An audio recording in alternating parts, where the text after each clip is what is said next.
Hello, it's me, Vicky, again. Hola, soy yo, Vicky, otra vez. Y en el video de hoy vamos a mirar ser y estar.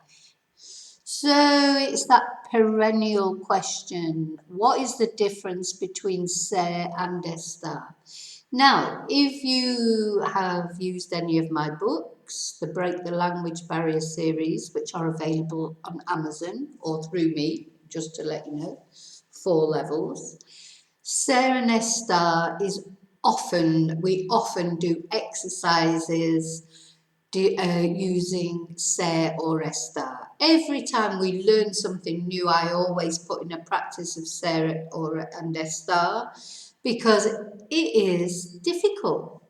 In English, we don't have, well, most other languages, there are not 2 verbs to be. You don't have to think about what you are. You just say, I am Vicky, I am in Spain, I am happy, I am blonde, I am a teacher. You don't have to think, oh, is it Sarah or Estelle? Which one is it? Of course, in Spanish we do. So don't worry if you're having problems. First thing I want to say is everybody has problems with it. So don't take it personally. Don't think, oh God, I don't understand it because it's something I'm doing wrong. Nobody understands it 100% of the time. Most Spanish-speaking people, if you said to them, well, when do you use ser or when do you use estar? They go, I don't know. They just do. And what prompted me to do this video, I mean, there are on my channel, there's a playlist on ser and estar. There are many videos on ser and estar. But this particular video I was prompted to do because I clicked on somebody else in my area who is doing Spanish classes, just out of interest to have a look at a free video that they do. And the first thing is, it just drives me mad. The first thing was about ser and estar, completely wrong.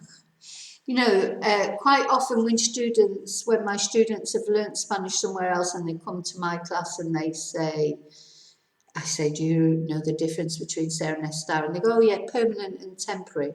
It is not permanent and temporary. That is not the difference between ser and estar. And the gentleman whose video I was watching, who I won't say is because, where we all get things wrong. I'm sure I say lots of things wrong. But he was saying that you use es for is when it's permanent things and estar for is when it's temporary things. So he's a Spanish teacher who's perpetuating that. Now, although I agree that maybe 80% of the time you could fit that criteria and say that it belongs to permanent things, ser belongs to permanent things, estar belongs to, it's just not as simple as that. For example, the examples he was holding up, yes, they all fit into that category. But if you were going to say Madrid is in Spain, would you say Madrid es en España? Or would you say Madrid está en España? Well, you would say está, of course, even though it's permanently in Spain, it's not likely to go anywhere else, is it? But the reason we don't use es is because location. Location is estar. It doesn't matter if it's permanent or temporary. If it's I am in Spain, that of course is can be classed as temporary. I can go over the border to France and I'm in France. That obviously that would fit, but it's not because it's temporary, it's because it's location. And the other big exception are professions. Professions obviously are not permanent. You can be, gosh, the amount of different professions I've had when I was young. I've been a vetting office manageress, I've been a cashier I've been a receptionist, and now I'm a teacher. So obviously it's not permanent, but I don't say estoy profesora. I say soy profesora. So please, if you watch any videos like the one that I'm telling you about, if you're on any, obviously there's so many different people who teach Spanish, and some things about their method you might prefer. But please, please, if they stand there and say, ser is permanent and estar is temporary, it just isn't as simple as that. So, how do I encourage my students to remember ser and estar? We use a mnemonic. For ser, we use coprinct. Because in my eyes, the best way to remember the difference between ser and estar is to focus on the different criteria we use each one. Not to think it's as cut and dried as permanent and temporary. So for ser, we use for colours. So whenever you're talking about the intrinsic colour of something, colour is a strange one because we can also use estar for colours. But when would we use estar for a colour? Well, when it's not its normal colour. So for example, the sky is blue. That is the intrinsic colour of the sky, it's blue. But sometimes it's grey, sometimes it's black. So that when it's black or grey, it's an unusual colour, then we would use estar. But for intrinsic colours like bananas are yellow, everyone knows bananas are yellow. But sometimes you get a black banana because it's gone too ripe, or a green banana because it's not ripe enough. Then you would use estar. The next one, which never changes, is origin. Origin is where you come from or where something else comes from. This tea is from China. Origin. I am from Manchester. Soy de Manchester. Este té es de China. So it's not because it's permanent, it's because that's where it comes from, its origin. Profession, as I explained, soy profesora. Possession, what do I mean by possession? Well, if you're saying, it's my house, es mi casa, es su coche, it's his car, you wouldn't say esta. Personal relationships, so the P and the R go together. When you're saying someone is your friend, your husband, your wife, your sister, your enemy, any sort of relationship. So, ella es mi hermana, she is my sister. Él es mi marido, he is my husband. Tú eres mi hijo, you are my son. Identity. Now, I suppose we could say that's permanent, but not necessarily, because we can change our identity, of course. Yo soy Vicky, but tomorrow I could be Fifi, or I've always quite wanted to be called Fifi. I don't know why, just sounds nice. So, identity is ser. Nationality, soy inglesa. Yeah, I'm an English woman, soy inglesa. Characteristics, what do we mean by characteristics? And as I say, intrinsic characteristics. Really, colours comes under characteristics. So that is like if we're tall, short, blonde, dark, nice, not nice. So it doesn't only apply to physical characteristics, but personality traits, the sort of person we are. And for objects, things like big, small, of wood or metal, things that are an intrinsic part of that object. So not if it's clean or dirty, that is a temporary state that we would use estar for, because that is not intrinsic to the object.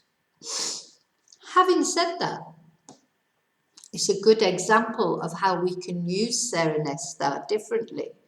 Because if you describe a house está sucia, using estar. You know, the house is dirty. It's not a dirty house. There's a difference there. If you're just saying, oh, that house is dirty, as in it's always dirty, it's a dirty house, then you would use se. That is a characteristic. But if you're just saying, oh, my house is dirty today, but then I can clean it, you know, that is estar. And the other time we use se is time. So whenever we're saying when something is, you know, like la clase es a las 10. Clase is at 10. Or Navidad es en diciembre. Or mi cumpleaños es en agosto. I had to think about that. Then at my age, you'd like to forget about birthdays.